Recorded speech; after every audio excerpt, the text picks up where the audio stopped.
Great. All right. Thanks everybody for joining us today. We're really excited about this topic that we're going to talk about this hot mix asphalt plant in the fight that includes so many different agencies. I'm going to let Debbie introduce that, but I'm going to do a little bit first of introducing both Debbie and Kate. Kate Walls is the Associate Director of Litigation for NHLP. She's a national expert on federally assisted housing preservation for housing, crime-free and nuisance property ordinances, the Violence Against Women Act, and the intersection of the criminal legal system and housing access. So Kate is coming at this from the housing perspective. And then our friend and IEC member from Earthjustice, we also have Debbie on, who is the managing attorney at Earthjustice Chicago office, where she leads a legal team fighting for the protection of people and the environment in the Midwest. She previously has represented residents living on or near a Superfund site in East Chicago, Indiana. So we're really excited about this conversation today. If you are on and want to get continuing legal education credits, I'm going to put the link in the chat, or you can also email it. But I think I'm going to kick it. There's that. And Debbie and Kate, I don't need yours. I have it. But for everybody else, and for Albert Anger, I added yours for you. But everybody else, if you would like CLE credits, put them in there. I'll also put them in there towards the end. And I'll be on, and also Paloma is on to assist with any tech issues or questions anybody has. So Paloma Campio, thank you for being on. And our Deputy Director, Jeff Sheldon, is on as well. So if any of those folks you've got questions, put them in. I'll be on the whole time though. So we're going to send it over to Debbie to introduce this really great topic. Thanks so much, Jen. Hi, everyone. It's nice to see many familiar faces and names. And I know Kate and I are really happy to be here. And thanks, Jen and Paloma, for organizing. I'm going to share my screen to get us started. So give me a minute to manage that.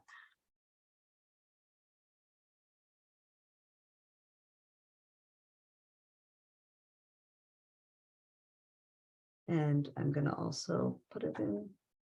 Give me one more second to put it in presentation mode. Great. Everybody see it okay? Okay. Myself.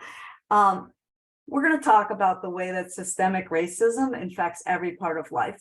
The way our industry is cited, the way air and water are monitored or not, the way environmental laws are designed and implemented and enforced, and how, as a result of that, the same communities that were redlined many moons ago are still the same communities where polluting facilities are placed and where legacy pollution is ignored.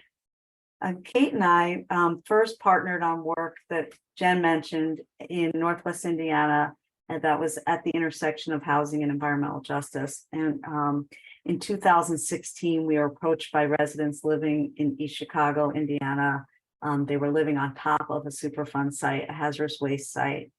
And through that work of advocating with and on behalf of residents living in both public and private housing, we realized just how much we needed each other. I knew nothing about fair housing, and Kate wanted the support of environmental lawyers and also health lawyers who are our partners. And we needed those tools to help protect communities that face these harms. And since then, we've really made a point to try to reach out to others who are interested in this space and who are in this fight for housing or environmental justice, to build bridges and strategies, and to really hear from tenant leaders and others who are most impacted by the systemic racism, and try to guide our work with that direction. And we are currently partnering on representation of several communities in a multi-pronged fight about the placement of a hot mix asphalt plant within 1,600 feet of public housing in a Black low-income area of Flint, Michigan. And here's we're going to start with here's a roadmap of what we're going to do. We're going to start with an overview of both the Earthjustice and National Housing Law Project. And then we're going to talk in more detail about this fight in Flint, the fight for healthier air, and and how the communities are leading that fight. And then we're going to talk about the tools that we use at this intersection of housing and environmental justice, and then connect it to the larger fights around the state and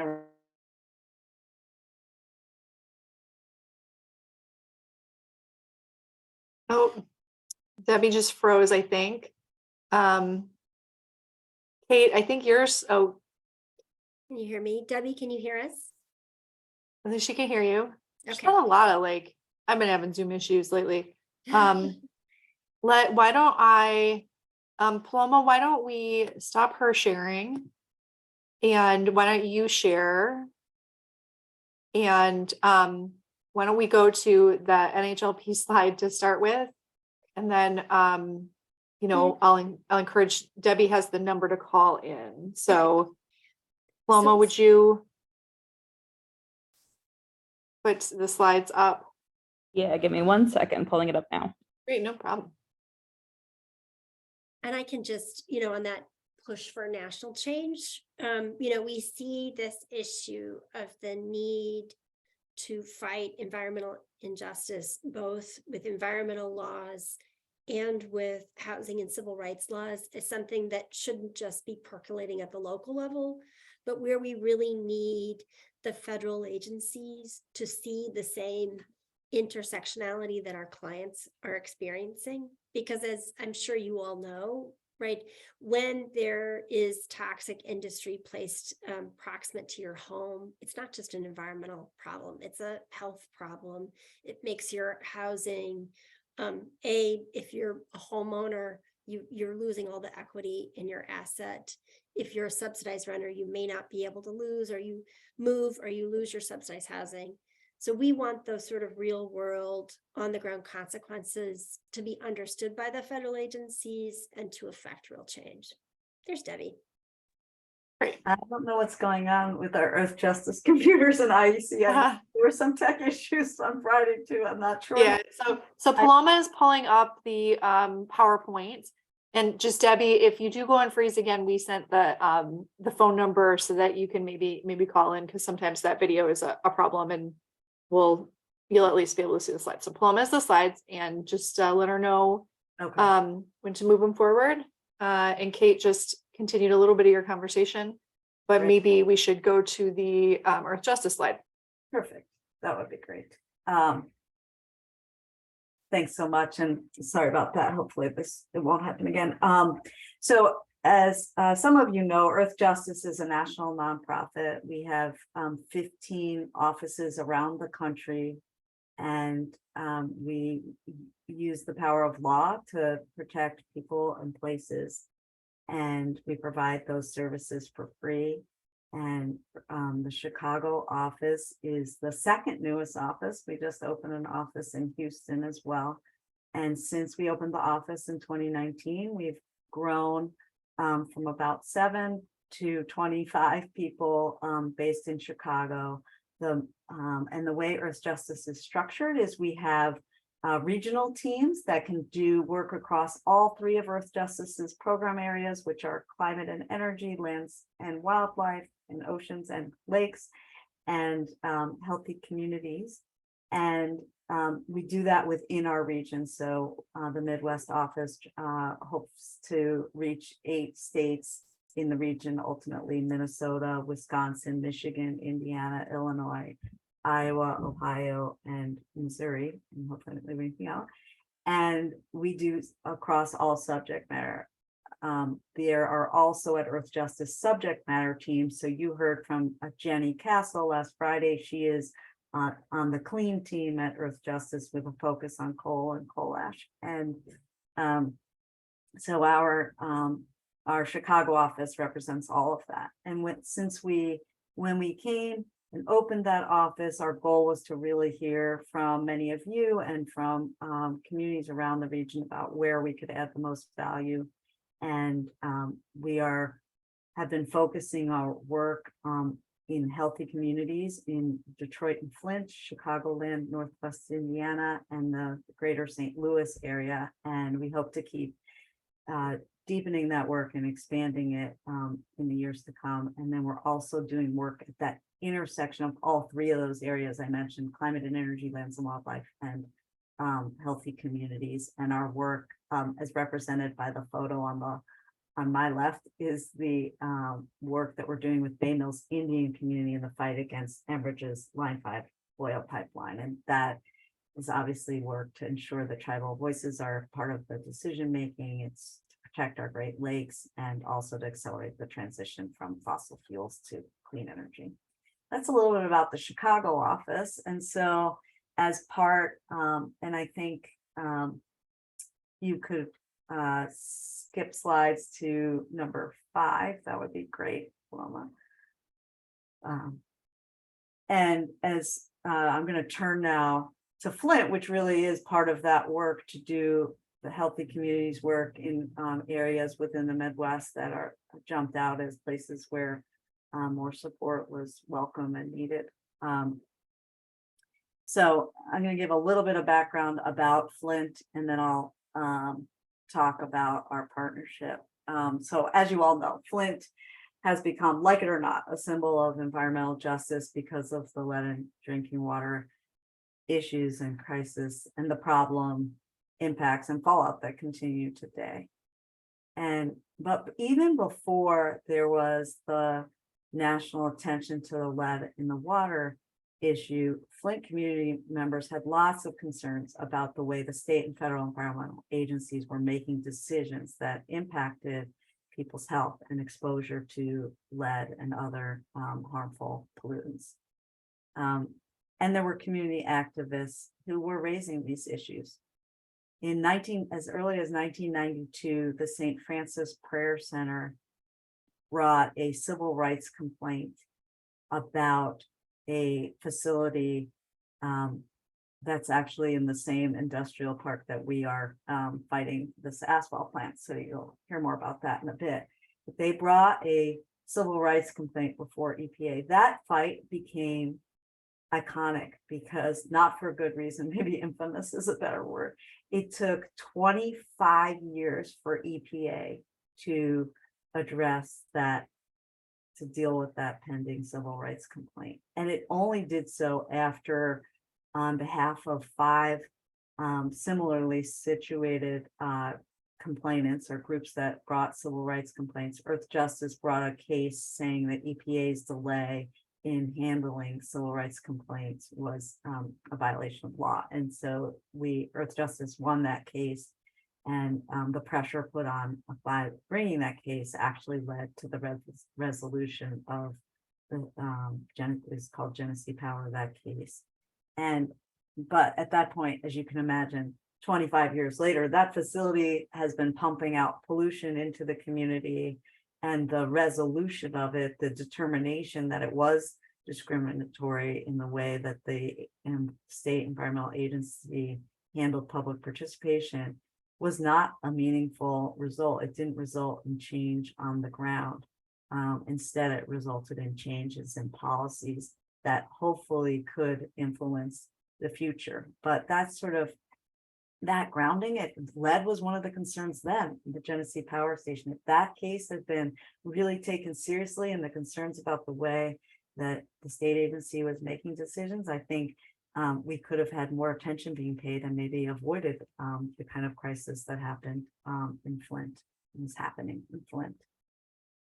So fast forward to today, with that back, I think that's important context, that this is a community that's been activated and partners who have been in this fight a long time and that see the need to connect civil rights and environmental laws to accomplish protection. And so as you can see on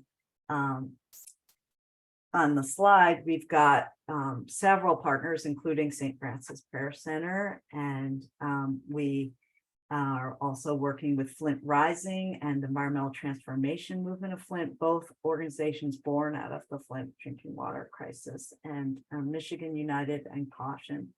And these are amazing groups. And so I'm going to turn a little bit to the hot mix asphalt plant fight and talk about how the groups launched this fight, and then a little bit about our work together. So first, this proposed asphalt plant went public in the summer of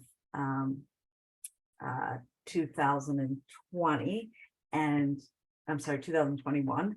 And the groups immediately recognized this as a threat to the community, and they called on the state environmental agency, which is known as EGLE, EGLE, Michigan Environmental Department of Environment, Great Lakes and Energy, EGLE. They called on the community groups listed in this on the slide, called on the agency to make sure that people had the opportunity to participate. And there were many problems in the public participation process, and these groups, by putting a tremendous amount of public pressure on the agencies, got multiple extensions, and got the attention of US EPA Region 5 and also HUD. And so during that comment process, they were able to collect comments from people that would otherwise not have known about it. The residents living in the public housing had no idea about this project, even though they were only 1,600 feet from it.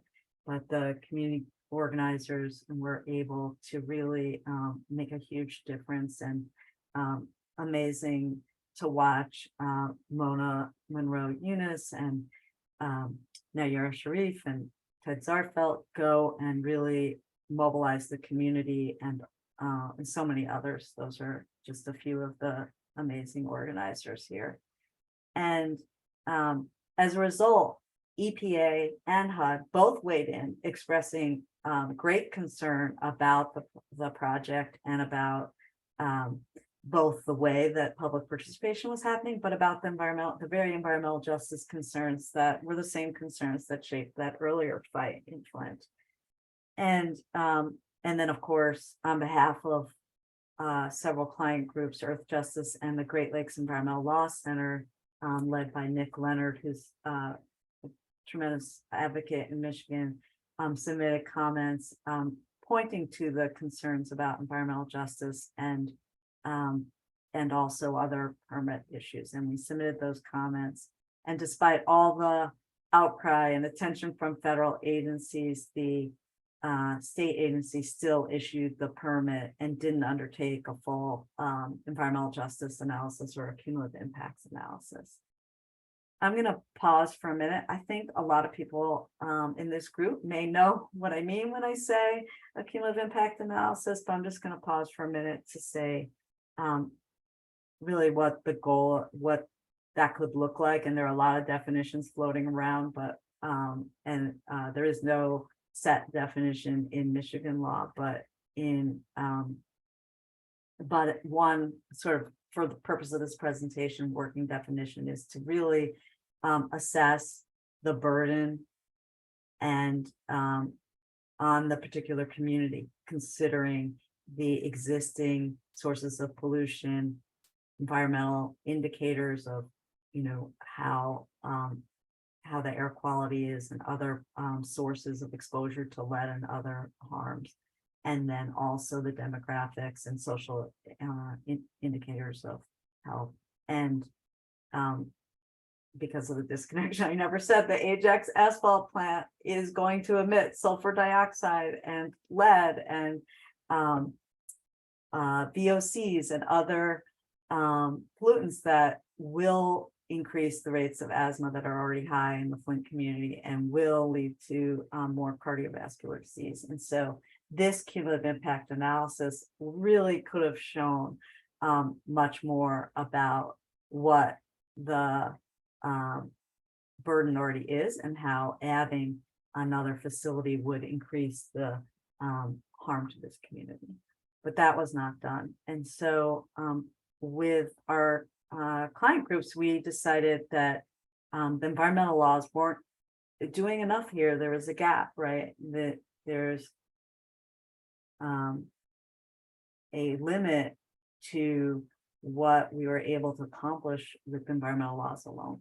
So we started working on strategies and reached out to Kate. And I'm going to just briefly mention that there is a strategy that is straight to on environmental laws, and that's a permit appeal, and that's happening. There's a permit appeal in state court that's challenging the decision based on the existing Clean Air Act and state implementation plan rules, and we hope to prevail there. But in addition, we filed 2 civil rights complaints, one before EPA and one before HUD. And I'm going to talk about the EPA complaint. And Paloma, if you can scroll down to the next slide, that would be great. So first, what is Title VI? Title VI prevents, the language is there, but just in the simplest terms, it prevents any entity that's receiving federal funding from discriminating on the basis of race, color, or national origin. And then pursuant to the Rehabilitation Act, Section 504, the Rehabilitation Act, that's extended to people with disabilities. And so the state environmental agency recipient of federal funding cannot discriminate on the basis of race. And that discrimination can't be, there's no intentional discrimination, like choosing to place something in this community that you know is Black, or you can't have the effect, the disparate impact of discrimination. And so that tool, that is, every funding recipient is required to comply with Title VI. And so we went to US EPA, really even before the permit was issued. We went to the Civil Rights Office and said, look, there's a problem here. Region 5 is saying there's a problem, HUD is saying there's a problem, and we're saying there's a problem that the agency has not, by not considering cumulative impacts, they are discriminating. And what I mean when I say that is, if you just ignore those cumulative impacts every time, then you're end up reinforcing these communities that are as sacrifice zones. And if you had considered that, you would have seen that it's going to have a disparate impact on this community, that this community will face more pollution than other communities in Michigan. And this was so, I mean, I feel like if you looked at the tool that EPA has, and many of these tools are being revised right now, but EPA's EJ screen that was in place in 2021 when this was happening, you could see that the indicators for the environmental justice indicators, which are a combination of the environmental indicators and the demographics, were extremely high for this community. So their percentage, they were worse off than anywhere from 86 to 95% of the population of Michigan. And so it would be obvious that there's a concern here. And we went to the office and we said, you know, we think you should be looking at this. And honestly, this is not the first time this is happening, as you know, because there's the Genesee Power case, but there's so many more. There's the Flint water crisis. There's Benton Harbor. There's Stellantis, this another facility. They're just time and time again, Eagle's enforcement decisions and permitting decisions do not account for the communities that are being impacted. And so we originally asked the agency to undertake a full-blown compliance review to see if the state agency was in compliance with Title VI. And ultimately, we converted that. We added, I should say, a complaint specific to Flint. And what we asked for was that the Civil Rights Office look both, did the public participation discriminate against Flint? Did the permitting process discriminate against this community? And does the air permitting program as a whole discriminate? And EPA accepted our complaint for investigation. And we are currently in negotiations with the state agency and the Civil Rights Office to resolve this complaint. And I can tell you what the community leaders are aiming for, our clients. They want to see cumulative impacts analysis done in every permit. They want more health studies done of their community, more monitoring done. One special note is that when they were setting the emissions limits, they didn't have background limits from Flint. There were no monitors in Flint for certain types of pollutants. So they looked to Grand Rapids and Lansing, which are really far away. And and that's just an example of, if you don't look, you can't see. And that's some of the ways in which our environmental laws fail communities. And so the community would like to have more air monitoring up front, more cumulative impacts analysis and permitting, and an affirmatively robust public participation, not public participation where if there's enough mobilization of by organizers, that sure, they'll extend the permitting process, or they'll give more information, but really upfront, really extending that. And so those are some of the things that the community is asking for. And we are encouraged that the Civil Rights Office is taking more seriously the calls for more engagement in this negotiation process by community groups. And we are hopeful that these clients will have a say in what the final resolution agreement looks like. And we'll also have the opportunity to be there to monitor. So that's what we're hoping for. And I think when after Kate talks, we'll pull back and talk about how this fight connects to the larger movement and some of the ways that we can improve the way civil rights laws can be a tool. So I'm going to flip it to Kate, and then if there's time, come back to talk about the larger fight. Thanks, Debbie. So I'm Kate Walls. I'm at the National Housing Law Project. We're based in San Francisco, but I'm here in Chicago, and have been in Chicago practicing in legal aid and civil rights law for the last 20 years. As Debbie said, we worked together on the East Chicago case representing the residents of the West Calumet housing complex. And I think that case really was an eye-opener for me, doing housing and civil rights litigation for so long, that you, as housing lawyers, we look at our defendants as the landlords, the municipal governments blocking affordable housing, the housing authorities, and we're looking specifically at those housing claims.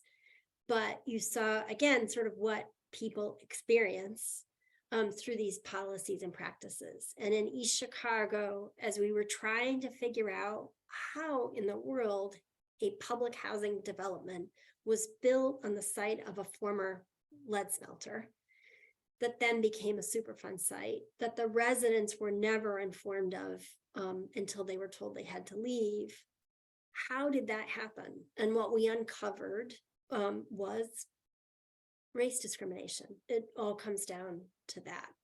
And that the local government had control over the siting of where public housing would be built. And the NAACP chapter in East Chicago told them, this is where a lead smelter was, you will harm our communities and Black families. And they said, this is where Black families live in our communities. And that siting was authorized and approved by HUD. And then again, didn't come out until the residents were informed that they had to leave in 2016. So here in Flint, as Debbie talked about the state environmental agency, we also then have to look at the locality. Who made the decisions about land use, zoning, building permitting, and the sale of land?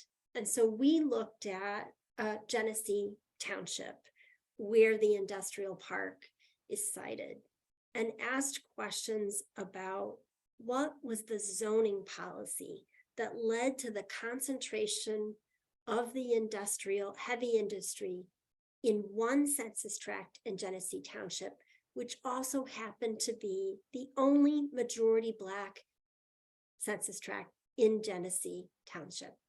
It also was right on the Flint border. So as Debbie noted, there was the Genesee Power Station, litigation in the early 1990s. The NAACP Flint was part of that. And one of their core allegations against the township is that this was just part of the township's practice, that they would build heavy industry right at the edge of the township so that the Black residents of Flint would bear the brunt and the harm of that toxic industry. And this practice, as we saw when we went through archival records this past summer, hadn't changed.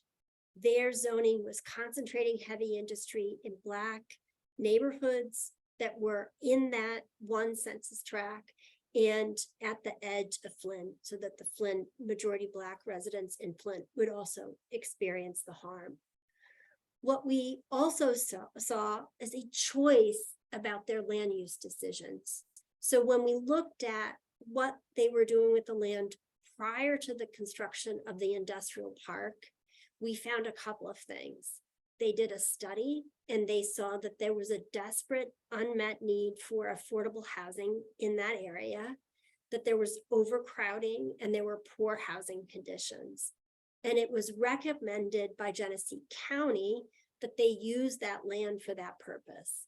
The township in that very same year said, we're not going to do that. We're going to prioritize this industrial park.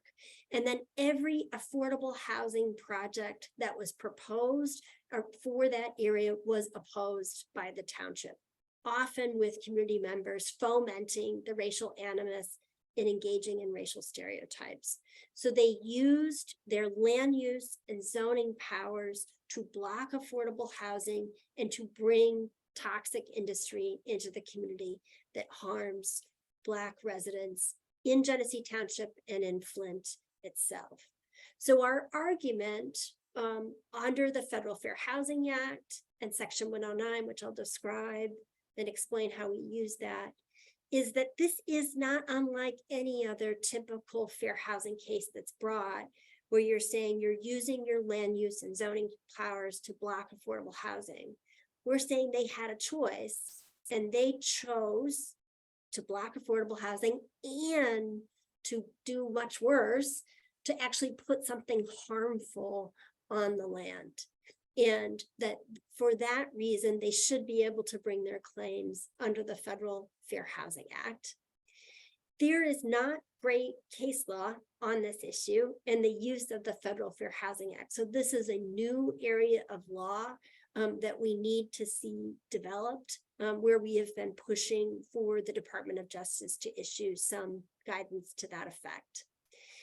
We also have Title VI, as Debbie referenced, that we can, through the administrative process, obviously not in court, also bring an effects-based claim through the administrative process and an intent claim, as Genesee Township is a recipient of federal funding. And then finally, we can use Section 109 of the Housing and Community Development Act. So this is where the source of the funding is federal community housing and development funds, home funds, community development block grant funds, emergency solutions grant funds, or HOPWA, Housing Opportunities for Persons with AIDS. You can, using Section 109, allege they have discriminated by intent, by effect, and they have violated their affirmative obligation to affirmatively further fair housing, which means to do more than just not discriminate, but to take proactive steps to build balanced and integrated living patterns, which they certainly haven't done here. This is a novel complaint.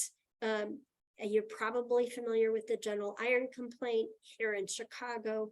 That letter of finding is incredibly helpful to pushing forward using fair housing law to advance environmental justice. And we hope to have the same outcome here and a letter of finding to be issued. In our case, Debbie's colleagues in Texas have filed a similar HUD complaint. So we're also closely watching how HUD will respond to that. One of the challenges with these cases is HUD has to initially find that it has jurisdiction, and that continues to be sort of a source of debate internally within HUD if they do. But the one hook that you can do as an advocate, if you're considering this approach, is to identify what the source is of federal funds. And if it is those housing dollars that I reference, you have a better chance of making that argument that there is a complaint or an allegation that can be brought under Section 109 and Title VI that HUD has jurisdiction over. Debbie, do you want to pick it up from there? Sure, thank you. If we can go to the next slide, that'd be great. And here's some images of some of the tenants and community organization leaders that we met with during one of our visits in Flint. And if we can go to the next slide too. I want to talk a little bit about connecting the dots between the fights. I think, you know, when you look at one of these individual fights under Title VI, and as Kate said, if you're trying to bring a case that is not about intent, but about the impacts, you have to go through an administrative process. And that's because in 2003, the Supreme Court in the case called Alexander v. Sandoval said you cannot go to court for a case based on disparate impact. And so those cases must go through the administrative process. For a case that's about intent, you can go straight to court.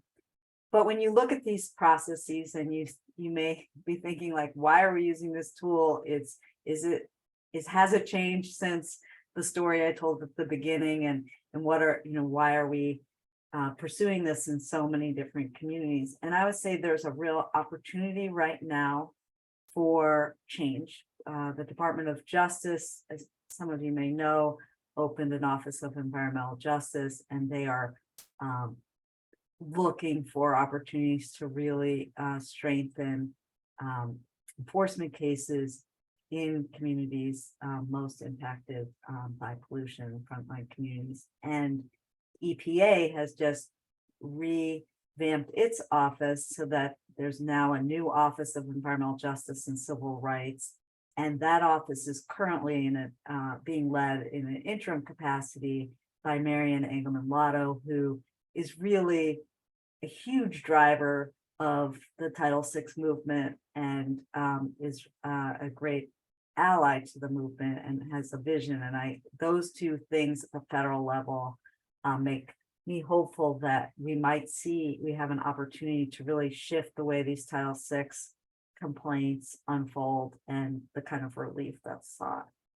I also want to say one of the things that's been really valuable is the connection across the fights, whether not just the fights of people at Earthjustice. Kate mentioned one other, but there are obviously Kate mentioned the Chicago fight. There are fights all over the country, and the leaders in those fights, the complainants, the clients, and the lawyers are very much in communication and trying to advance larger change in these fights. And I think that that's really critical, and to have that power of people coming together and supporting each other and looking for ways that we can make real change. And I think one of the examples of that real change is the fight to have cumulative impacts or environmental justice analyses done in permitting.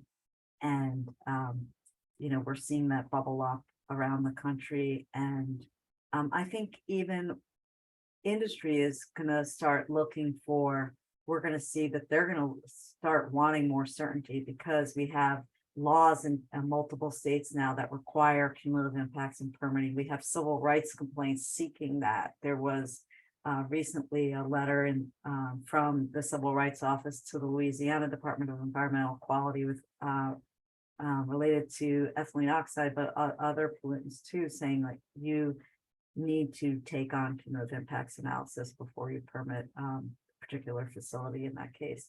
And so we're building some momentum, and I think that would be a change that could lead to change on the ground. And that's ultimately the goal. It's not enough to just get the attention, but we're hoping for change on the ground. And I want to say at the state level, change can happen too. I mentioned laws like in New Jersey, there's the environmental justice bill, and now the rules are about to be rolled out by the state environmental agency. There's California and Minnesota, and I think there's momentum to pass them. I hope Illinois passes an environmental justice bill. There's also civil rights tools at the state level. In Illinois, we have the Illinois Civil Rights Act. In Michigan has an equivalent civil rights statute, and I hope that people will look beyond our environmental laws to other tools to try to fill in those gaps, and then also to advocate to transform our environmental laws. And that's something I know Earthjustice is really interested in doing, is really transforming the way that we monitor, develop laws, require compliance, and also enforce those laws. And if anyone is interested in more reading on this topic, Cynthia Giles just wrote a book that's available for free download called Next Gen, that's about some of these ideas around transforming environmental laws. And Kate, do you have any other reflections before we open it up to questions? I'll just say that if HUD, we really would like to see HUD or the DOJ issue guidance to local governments, making clear that the use of their zoning powers is regulated under Title VI, Section 109 and the Federal Fair Housing Act. And again, it is not just about the inclusion or exclusion of affordable housing, but it is also about where they are placing industry and creating industrial parks and granting zoning. I think if they did that and warned local governments that they need to evaluate their laws and policies similar to what they're already warned in terms of exclusionary zoning, blocking group homes, all of that, it could, signal a shift in how they approach industry in their community. I'll end with a quote from the lawyer for the township when they were considering the plan development application. The lawyer was laughing as our clients were there, raising the concerns about how harmful Ajax would be to their health and to the community's health. He was laughing, but he was telling his clients, look, the way your zoning policies are written, a nuclear power plant could be built tomorrow and you wouldn't have anything to say about it. And the township trustees all laughed, and then they passed the plan development application of Ajax. And so that shift of like, you get to do this and there's no consequences for doing this needs to happen so that communities are not continuing to have to fight for this or be on notice about this occurring. Thanks, Kate. Jen, I think we can open it up to questions now. Sounds great. We'll just take about maybe 5 minutes of questions. You can put it in the chat, or honestly, anybody can just come off mute. Okay. I had a question from Elizabeth Wallace. For other people, you're ready. A couple more people. Elizabeth Wallace, regarding a cumulative impact analysis, can you talk about whether there are regulations or standards that industry in the state or federal agencies can use to determine compliance, or how does it work? Yeah, great. Thanks for that question. Couple of things at the highest level. I want to note that EPA did issue interim guidance of FAQs about cumulative impacts and environmental justice and permitting. I really recommend looking at that. I think it's a good background guide, a guide to help people get the frame of how EPA is thinking about it. And then I think at the state level, it's going to vary from state to state about what's in the laws or regs about how to do that analysis. I think New Jersey, as I said, if it didn't come out, it's about to come out, their rules, their final rules for how to do cumulative impact analysis and permitting. And I could talk about, I'm not an expert on it, but some of my colleagues have been working on it, and I could just talk at the highest level about the way that they're doing that, which is that they are, they've already created a map of all the census blocks that shows the, environmental indicators and demographics, and they, from that map, if a project is going to adversely impact a community that's already, has impacts, it will like tip it over the edge. It will, and I think they picked 26 indicators, and so that average across this is 13, and if it tips it over, it would heavily weigh in favor of denying a permit. It's not, and as I said, I'm not an expert on it, but that's a frame of like how you could set one up, is to have a map and then say we're not going to allow any more harm to this community if it's already at a particular level. And California has the California screen. Michigan is in process of developing a screen. And I think what's critical is for the translation of the screening tool into decision making. So it's not enough to just have a screen or to even do a cumulative impacts analysis if it can't stop the facility from being there. And so if someone's going to develop one, I would really urge them to make sure that it can really lead to change on the ground and different decisions. So a quick one, somebody asked if Michael Moore is involved since he's been involved with the Flint crises. No. Okay. So anybody else, would you like to take yourself off mute and ask any questions?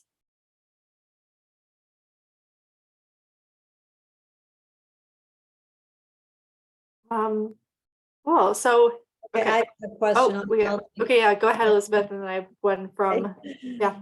With respect to the public participation piece, what is it that the community needs in that regard? It seems like every time there's public participation in these kinds of situations, it's not sufficient. So I'm just wondering, what is sufficient? What is the community looking for?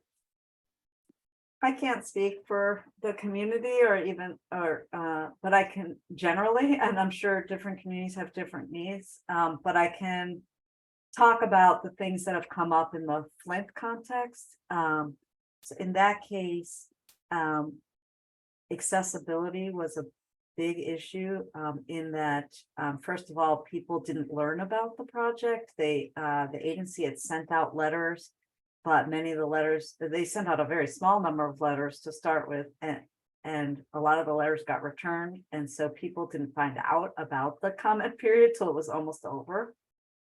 Sometimes notices are sent to landlords, like in public housing, like to the main office, but then they don't get to the tenants. So actual notice, I guess, is the way I would describe that one.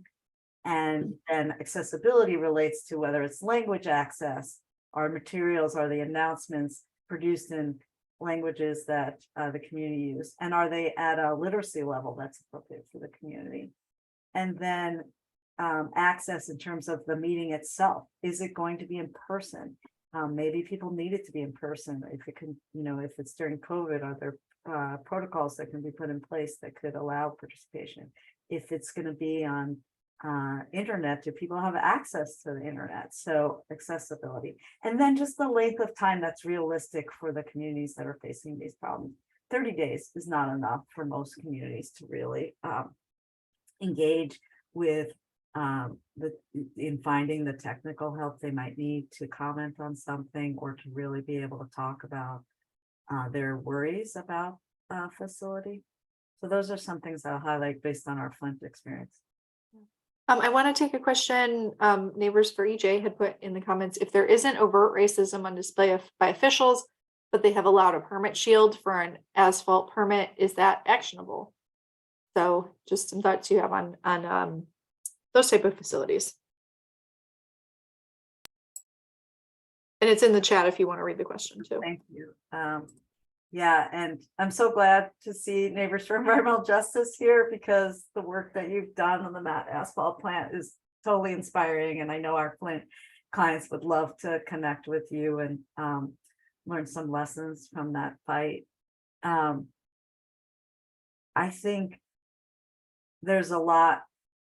I think it's worth looking at what tools would be available, and you know I and Kate would be happy to talk to you in more detail about, if Kate hasn't already talked to you, be happy to talk to you in more detail about strategies and how to do that work to see what is actionable in that case. And I'll just add, there's lots of ways to prove discrimination. It doesn't have to be like the quote I had from East Chicago, that this is where Black people live. It can be a departure from normal policy and procedure. It can be the history of discrimination in the community. It can be the fact that they've been put on notice of the harm to protected classes, and yet they move forward with the decision. So there's lots of ways the courts and the case law have recognized that you can prove discrimination, because they say, we don't these days always say the quiet part out loud. And so the case law recognizes that reality. And so there are ways to get to that path of bringing a discrimination claim. Yeah, so I just want to take a last question, because we do have to close for today. But Albert had a question about whether you've ever dealt with U.S. Army Corps of Engineer permits, and they have been out notices for 4 permits that provide next to no information. They have put out, I think he meant to say, notices for 404 permits that have provided next to no information on projects, alternatives, or mitigation. I don't know, it doesn't mean there isn't one, but I don't personally know of a Title VI complaint related to the Army Corps or some other civil rights complaint. I know that that's the kind of that public language access or access to information, access to justice or access to information is the kind of case that makes sense in those situations. It could be a good opportunity. I will share that I think the Army Corps is a good place for advocacy generally and litigation. So go for it. Great, thank you. Okay, well, we have to end this. So I put the CLE thing in there. We also have included Debbie and Kate's info for if you have other questions. We've recorded this, really informative. I know we're going to be trying to put together quite a few CLE presentations before June 30th deadline. That many of us have to do reporting. So just keep in touch there. And if anybody wants to present on something, let us know there too. But thank you all so much for a great presentation today and some great questions. We really, really have appreciated it. Thanks, Debbie, and thanks, Kate. Thanks so much, everyone. It's great to be here. Bye, everybody.